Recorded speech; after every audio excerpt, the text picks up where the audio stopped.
Today on Refined, it's a field of dreams. When you walk the fields here, it's absolutely perfect. It looks like a painting. Step inside a floral paradise as Refined spends the day in the tulip fields. Then, How good am I? I'm good? it's the beat that drives one of Seattle's most celebrated festivals of spring. Plus, health benefits from booze. So as far as something that you can drink that's gonna get you having fun, it's perhaps the healthiest thing. We investigate a strange brew invading the Emerald City. Seattle Refined starts now. Hey everybody, welcome to Seattle Refined. I'm Gard Swanson. It seemed like it would never get here, but everywhere you look around the Sound these days, spring has sprung. From the daffodils to the cherry blossoms, it is one of the best times of year to celebrate the natural beauty of the region. And it doesn't get any more majestic than the annual Skagit County Tulip Festival. There are 350 acres scattered throughout the county that are bursting with color, tulips exploding for all to enjoy. The 33-year-old festival attracts tourists from all 50 states and, get this, 85 countries. Seeing these beautiful flowers close up is something special. With every season comes change and unique perspective in every field. The field is in full bloom. It's a joy to see, and I welcome everybody who wants to come. When you walk the fields here, it's absolutely perfect. It looks like a painting. Back here at Tulip Town, you won't just see beauty in the fields, but also on the walls. Jennifer Bauman started painting these Dutch scenes 13 years ago. She only pulls out her brush during the festival. I'm kind of the entertainment. When it's raining outside, you can watch paint dry inside. But we're trying to recreate what Holland, turn of the century, would have looked like. The whole mural process originally started out up where you see Mount Baker. It was all black plastic and tarp, and he said, "It's too dark in the corner, can you lighten it up?" So they put me in an apple picker up in a forklift and left me there for 3 hours and went to lunch. So he worked on that, got around the corner, and he says, well, maybe I want you to add like a little fountain to go with my water wheel. Okay, maybe some trees. So if it grew and grew and grew, and he finally just said, don't make it look any better than the tulips. So that was 12, 13 years ago, and I've been working on it ever since. We started at the far side over here with the conceptualization of showing what a day in the life of a tulip was in the 1800s, which is literally pulled from a field, run through the auction process. They would literally bring their product through an auction house that would auction the items right there in the boat itself, and then it would be brought into the town and delivered to the people. So the tulip itself is going from the field to the auction house, to the boats, and eventually go out through the flower shop that we see here. And then most of the painting that I've been working on has taken me about 5 years just for the town itself. The hard part is getting perspective correctly so that as you walk down the field, it doesn't look like it's, changing and warping on you. I'm painting in acrylics right now, which is a medium that dries fairly quickly. So within about 20 minutes, I can change my mind and take out what was here and replace it with something else. I had no idea what I was doing when we first started out. We literally play it by ear every year and kind of say, okay, what about this and what about that? The tool I'm holding right now is called a maul stick, and it basically helps you draw straight lines, because nobody can paint a straight line. But to get soft edges quickly, in this situation, I've literally had to use my fingers a whole lot more. Everything has literally a perspective line that it hooks to. And we as humans have been trained that anything that goes off to the distance will disappear at a point. And this optical perspective process is part of what's known as trompe-l'oeil. It's a French term to fool the eye. So I'm literally fooling your eye by creating things that go off into the distance. The Skagit Tulip Festival is going strong. Enjoyed by thousands of visitors annually since 1984. Millions and millions of tulips say hello every springtime. Right now, they are in full bloom. A myriad of colors paint a picture in every field. Hey, we're behind the scenes at Tulip Town, and this is Jeanette here, and she's an expert when it comes to tulips, because you're the main lady around here, right? The little pillar, yeah. Yeah, so tell us what you're doing. Well, first of all, what kind of tulips are these? These are red wing, and in 2 weeks they will look as open as that bouquet. Wow, these are beautiful here. But if you're going to do a bouquet, then you have to always trim your stems off. And how much are you taking off Just typically? enough to break the seal. And that's real important when you're doing tulips. You've got to break the seal. And you do that for what? For water? So they can suck the That's water right, up? so they absorb the water. And then usually when I start, for a good bouquet, I always find the tallest one. And we start right in the middle, and we put it in. No, that's as far as we go. Yeah. Now they're going to be drinking water, and they're going to be doing really fine. And when you're talking about water, I mean, you can see the water's almost to the top. You got a lot of water in there Got for a lot those of water tulips. in there, and believe it or not, in 3 days the water level will be to about here. Man. They drink, because we put about 30 to 40 flowers per bouquet. And is this going to grow, this flower here? These flowers, I know you won't believe me, but this flower will grow and it'll be 4 inches taller. So they get cut in the field, Yep, and then they still grow once you make the bouquet? absolutely. Notice the water quality in the stem. These are good stems. You can feel the. Oh, look at my finger's soaked. That's what we want. If we had all hot weather out there, no rain, and they get rubbery, not good. Tulips are a cold weather flower and they need to have that moisture, and these do have the moisture. So then we just start working. Usually I will start with the tallest one first, and then we keep graduating down and graduating, as you can see in this bouquet. So you get a dome. You're putting this together, and pretty soon it's going to be like this. Exactly. And then of course we put some fern in there. But another thing too that really helps people when they buy their tulips is don't have the sun, the wind, or the flowers. Keep them in an indirect lighting. That will prolong it probably another 3 days just from not doing that. You are an expert, aren't you? No. Yeah, yes you are. Yeah, well, it's been 35 years, so. Yeah, you're doing a great job. The Tulip Festival runs through the end of the month. For more information on the festival or to check out our amazing Flower Power Gallery, log on to SeattleRefined.com. Seattle Refined is just getting started, from blooms to booze. Whoa, what is this and why have I not had this before? It's a rare brew, and there's only one spot on the West Coast where you can find it. But first, Are you ready for the big competition? It's not a competition. some super cute kids school me on how to march to the beat of my own drum. But first, don't miss your chance to win passes to Seattle's biggest and newest music festival. More than 300 acts are coming to Pioneer Square next month to perform at the Upstream Music Festival in Summit. And one lucky person out there will win a pair of 3-day passes to the monster event. To enter your name, log on to SeattleRefined.com/UpstreamFest. A winner will be drawn May 1st. Seattle Refined will be right back. Welcome back to Seattle Refined. I'm Gard Swanson. Well, there's something really invigorating about this time of year. It's a season of renewal where everything around us is springing back to life. And it also marks one of the Seattle's oldest and most beloved traditions, the annual Cherry Blossom Festival. The Cherry Blossom Festival itself is a spring tradition that was founded back in 1976, helping celebrate Japan's gift of 1,000 cherry trees to Seattle for America's bicentennial. The cherry blossoms are a yearly reminder to celebrate life and honor the long historic relationship between the people of the U.S. and Japan.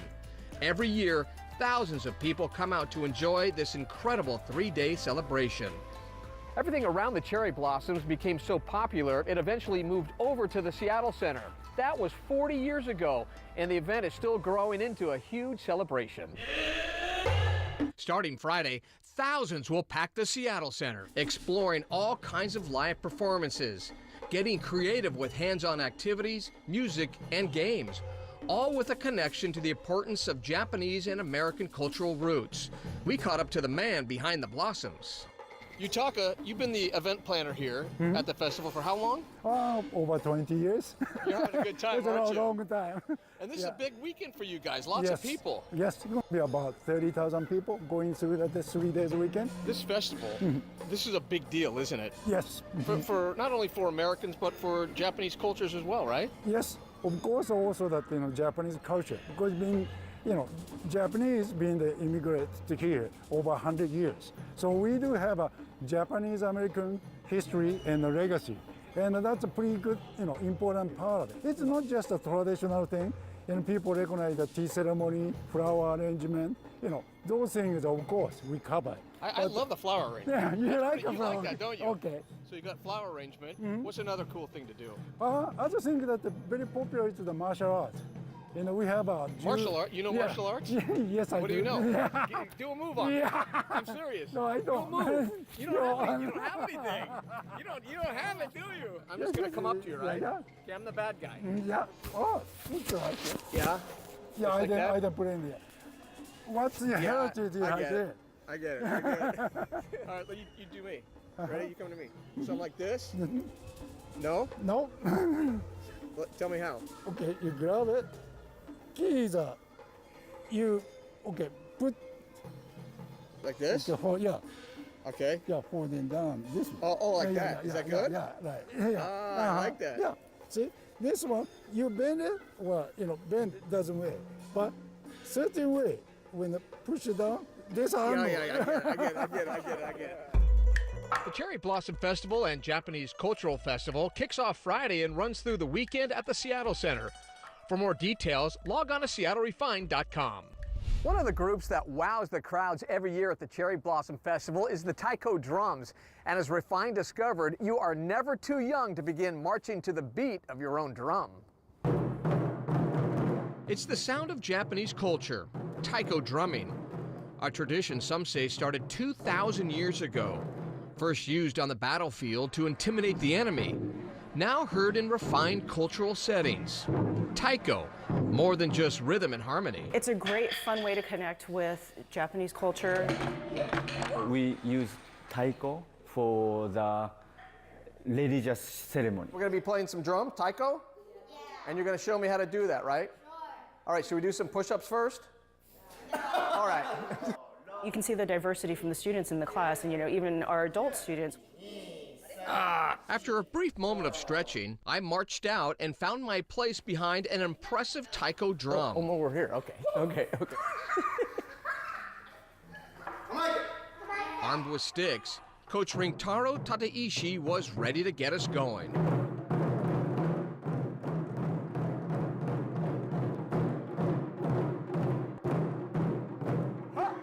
I have this. How good am I? Am I good? Everybody just really enjoys the experience and can come together through music. It's not all about culture and kids. Sticks up! It's having fun, too. What? Taiko drumming, building strong spirits. Are you ready for Sunday? Are you ready for the big competition? It's not a competition. What is it? It's a show. Oh, okay. You ready for it? Healthy bodies What are we doing? and noble minds, one beat at a time. Did I do well? Yes. Did you see me? Well, thank you for letting me barge in on your class. And Coach, you brought ice cream for everybody, right? You did, right? The Taiko drummers will perform all weekend at Seattle Center. Come on down and check them out. Over here is the planter. Still to come on Refined, we enroll in Tulip 101. What side goes down, what side goes up? We track down a green thumb to answer our burning questions. Like us on Facebook, tweet us your story ideas, or shoot us an email telling us what you want to see on the show. You can find our inbox at hello@SeattleRefined.com. Seattle Refined will be right back. Welcome back to Refined. I'm Gard Swanson. From ferries to the first Starbucks to the world's largest razor clam, our state is home to a lot of stuff you won't find anywhere else. And now you can add something else to that list, an extremely rare liquor. And Seattle's the only spot on the West Coast where it's brewed. It's called makgeolli. It's a fermented rice drink from Korea. It's been around for centuries in Korea, but here in Seattle, there's only one place to get it. Makgeolli is the oldest traditional liquor from Korea. It dates back almost 2,000 years. Cody Burns is the brewmaster at Garen Steakhouse. He says he was obsessed with makgeolli the moment it hit his lips. It blew me away. I was just in love instantly, and I was like, whoa, what is this? And why have I not had this before? And how come nobody's doing this? And so, on a whim, and perhaps a drunken one at the time, I decided, I want to make this for this restaurant. What a neat addition to what we're trying to do at Kirin. Cody spends most of his days in this tiny space upstairs at the Restaurant Brewing. What I do in this room is steam rice on my rice steaming platform here. We've got it ventilated to suck all the steam out as quickly as possible. I get the rice to a particular texture. Once the rice is fully steamed, I take it out, put it on the cooling racks, and cool it down to a 66-degree room temperature really, really quickly. And bringing it down to temperature quickly is really nice, forms a nice cool crust on the outside and drops the temperature really fast. And at that point, it can go very soon right into the fermenting vessels called hangari. And these are like the ubiquitous containers for everything that's fermented in Korean cuisine. Into the container goes the steamed rice and my enzyme and yeast compound, and then filtered water. And we mix it up and let the magic happen. The fermentation is pretty fast. It's about 7 days from start to finish before it goes in bottle, and then 2 days of bottle finishing, and then it's ready to drink. But how does it taste? I describe the taste as really deep. It has a naturally occurring carbonation and effervescence and a pretty nice acidity. So it kind of dances on your tongue a little bit like a beer would. And if you can believe it, in moderation, it's actually good for you too. A natural part of the fermentation process when you're doing it correctly is a really high lacto content, some trace A and B vitamins and minerals, and yeah, so as far as something that you can drink that's gonna get you having fun, it's perhaps the healthiest thing. Like when you ask the old timers out in the countryside, what's your secret? How are you in your 90s and you're living on your own still, don't need help from your kids, you're doing your own housework, tending your garden? They always point to makgeolli. You're definitely going to want to get out and try it. Especially robust meats that are really common in Korean cuisine now, and heavy spicy dishes. It's awesome. Okay, we have to admit, since we filed this story, we learned about one other place brewing makgeolli. It's in Maine. For information on this story, check out our website. Seattle Refined will be right back.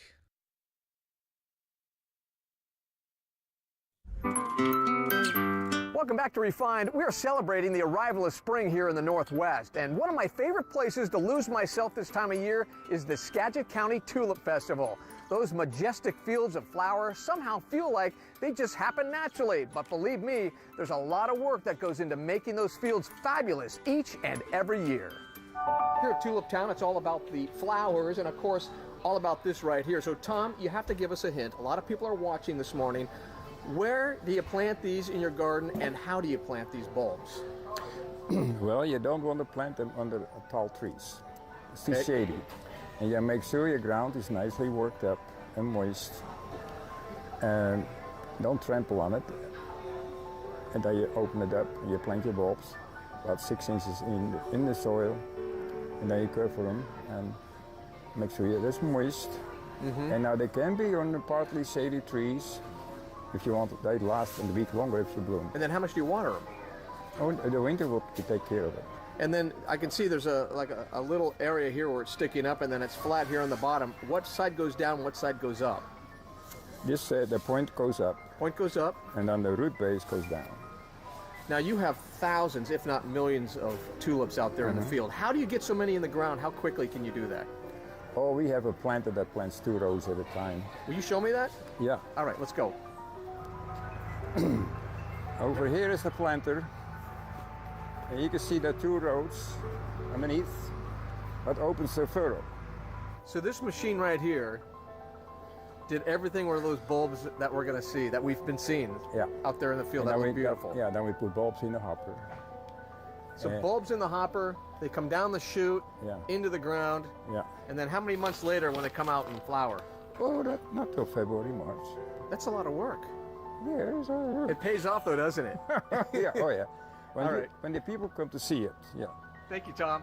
A reminder, the Tulip Festival runs through the end of the month. For more information, check out our website. All right, that'll do it for today's show. I'm Gart Swanson. We'll see you next time on Seattle Refined.